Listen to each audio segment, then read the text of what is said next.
How to be creative in 4 parts. First, preparation. Look around. Do you see anything interesting? Write it down, sketch it, record it. Steal from everywhere.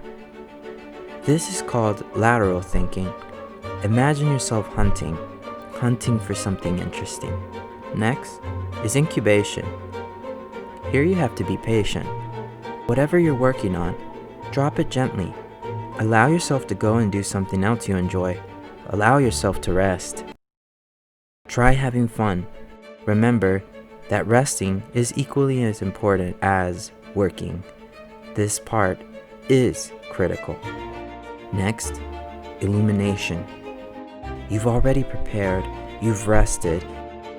The moment will come when your mind does what it does best, make connections. The answer will present itself when you're ready to see it, like a tiny cosmic gift. Finally, verification. Go and test your thoughts and ideas. How do they measure up? What form do they take? Just try things. Remember, trust the process.